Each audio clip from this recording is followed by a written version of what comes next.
Fait qu'il faut travailler en équipe. Je veux que vous fassiez 3 catégories de livres. Quand on apprend comment apprendre, il y a des choses qui sont carrément contre-intuitives. On a l'impression de quelque chose, mais c'est pas comme ça du tout que ça fonctionne. C'est pour ça que pour moi, c'est hyper important d'enseigner aux gens comment apprendre pour qu'ils comprennent ces éléments-là, puis fassent les choses la plus efficace possible et non pas de la manière non constructive. Et un élément comme ça qui est contre-intuitif, c'est que pour mémoriser quelque chose et pour avoir accès à se souvenir de ce qu'on a mémorisé à long terme, bien, dans le cerveau, il faut être en mesure de placer l'information à plein d'endroits en même temps.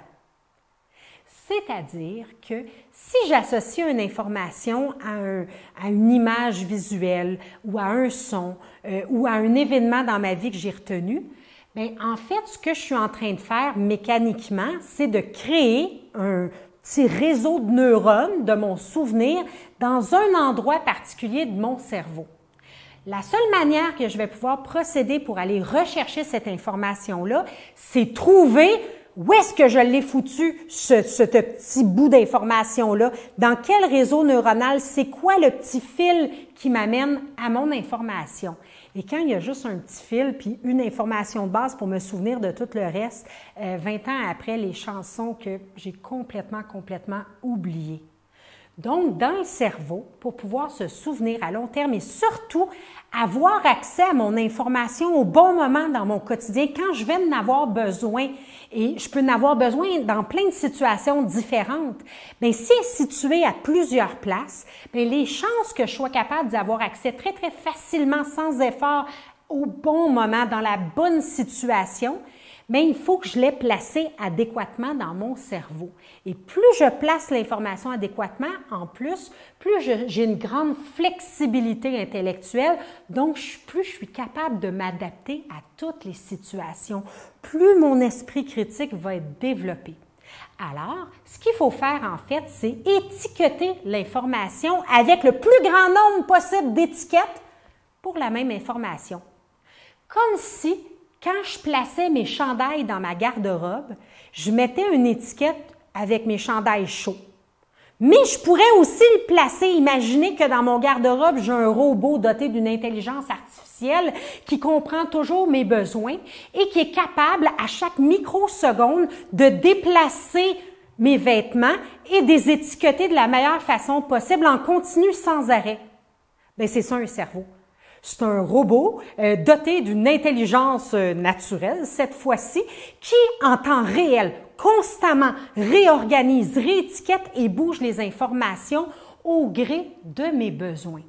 Donc, ma même information, il faut que je l'étiquette de plusieurs façons. Je pourrais dire que mon chandail il est rouge. Alors, je l'étiquette avec tous les vêtements rouges. Je l'étiquette avec les vêtements chauds. Je l'étiquette avec le chandail à manches longues. Je l'étiquette avec les vêtements en coton, pas ceux en laine. Je vais pouvoir le mettre dans plein d'endroits différents avec plein d'étiquettes. Puis, si c'est l'hiver et il fait très froid, bien, mon intelligence artificielle va automatiquement mettre en évidence mon étiquette chandail chaud pour le chandail dont j'ai besoin. Pour pouvoir enseigner ça aux enfants, c'est bien beau l'expliquer comme ça, mais c'est pas super évident à conceptualiser. Ce que j'ai fait, c'est que je leur ai demandé d'aller chercher plein de livres. Alors, chaque enfant a ramassé des livres, ils ont tous mis leurs livres au milieu de la place et ils devaient répartir les livres en 3 catégories et nommer chacune de ces 3 catégories-là. Ils n'ont pas trouvé ça super évident et au premier essai, il y a des livres, ils étaient plus dans une catégorie qu'une autre. Ils ont 3 livres qui étaient d'une collection J'ai lu, qui ont mis ensemble, mais là, finalement, ça faisait en sorte qu'il y aurait eu besoin d'une 4e catégorie. Alors, on a vraiment, après ça, quand ils ont fait l'exercice, pris un temps de recul. Et c'est là qu'on a fait de la métacognition. On a analysé comment ils ont fait pour étiqueter, pour séparer les objets, pour les organiser et pour les identifier. Ensuite, on a fait une tempête d'idées, un brainstorming, et on a écrit au tableau plein d'étiquettes pour les livres, des romans, des biographies, des livres de cuisine, des ci, des ça, pour élargir les possibilités, augmenter leur nombre d'idées d'étiquettes, et on a repris l'exercice. Et cet exercice-là, bien, il aurait été repris et repris jusqu'à temps que ça soit maîtrisé. Et c'est après ça que j'ai fait le lien que dans leur cerveau, c'est pareil. L'intelligence, en fait, une facette de l'intelligence, c'est d'être justement capable de créer des nouvelles étiquettes et de bouger les informations d'un endroit à l'autre en changeant la manière dont j'étiquette l'information dans mon cerveau. Et ils ont excessivement bien compris cette information-là.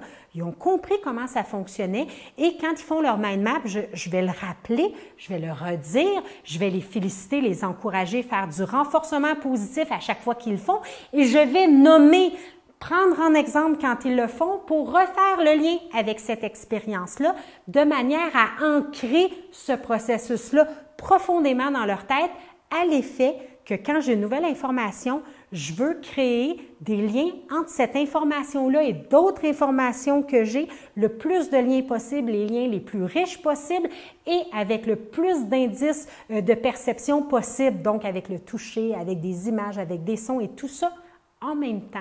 Et c'est ça qui fait que le cerveau devient un super cerveau et que peu à peu, ils ont presque l'impression d'avoir des pouvoirs spéciaux, des super pouvoirs de mémorisation incroyables parce qu'ils comprennent comment ça fonctionne, tout simplement.